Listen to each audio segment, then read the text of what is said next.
Hey everyone, and welcome to today's Explainer. We are jumping right into the absolute heart of object-oriented programming, or OOP for short. If you've ever stared at just a massive wall of code and felt completely lost, you are absolutely in the right place. We're going to break down the foundational building blocks of the entire software world, classes and objects, and we'll use a real-world analogy that makes the whole thing just instantly click. So let's start with a pretty relatable question. How do we actually model our code to behave like real-world entities? Because in the early days of programming, we often wrote what's affectionately called spaghetti code, just endless chaotic lines of functions and variables all completely tangled together. But to build modern, scalable software, well, the answer lies in ditching that chaos and moving toward beautifully structured objects. Okay, let's dive into this. Here is our roadmap for today. 1. Intro to OOP logic. 2. Class, the code's architectural blueprint.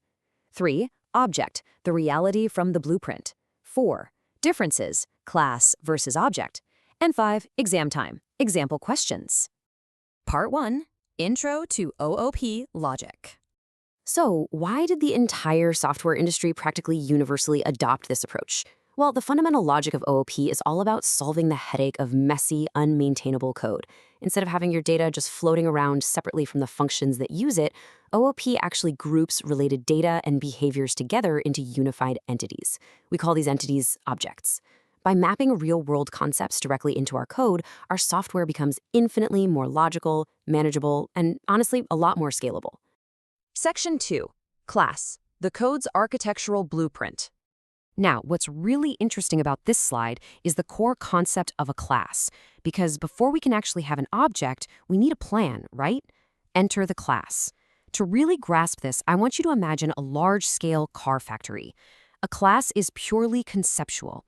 It is a template, a plan, or an architectural blueprint.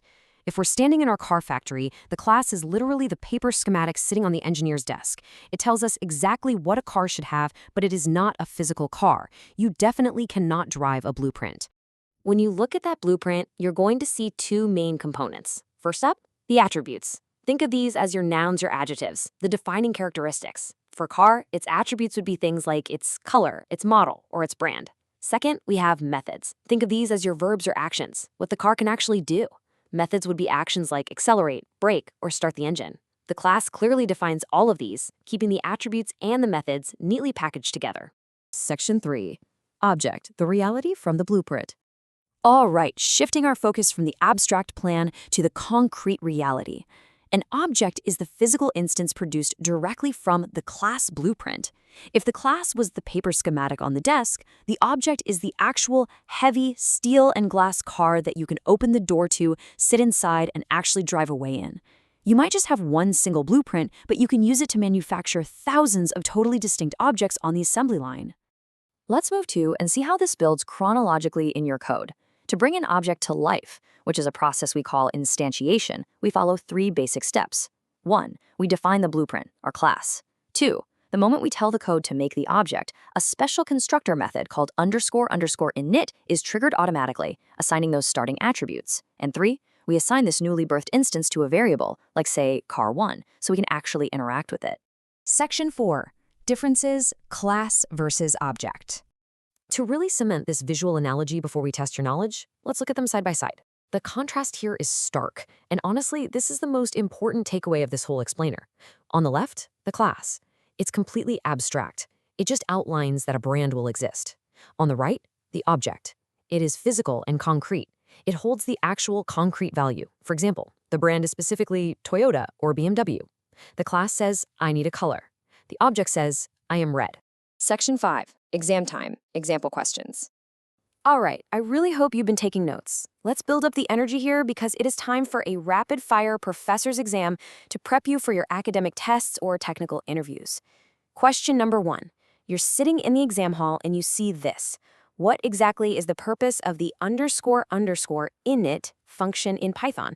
Take a quick mental pause. How would you define it?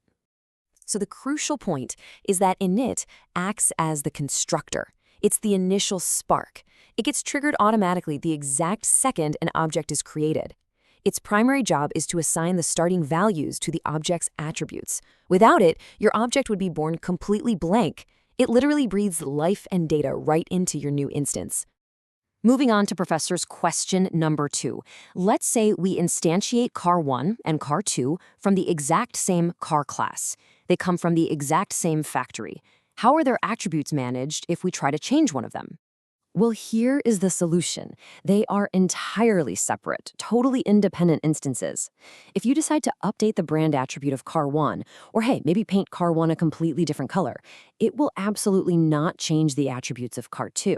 And it definitely doesn't reach back and alter the original blueprint. Repainting one physical car in your driveway doesn't magically repaint your neighbor's car, right? Even if they're the exact same model.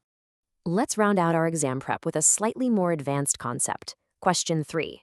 How does a class secure its internal data from outside interference? Like, how do we stop messy code from accidentally breaking our object's logic? And this brilliantly illustrates the concept of encapsulation.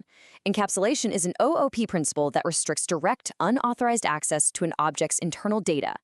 Instead of letting outside code just tinker directly with the variables, you force them to use specific class methods to read or modify that data safely. Think of it like a car's engine.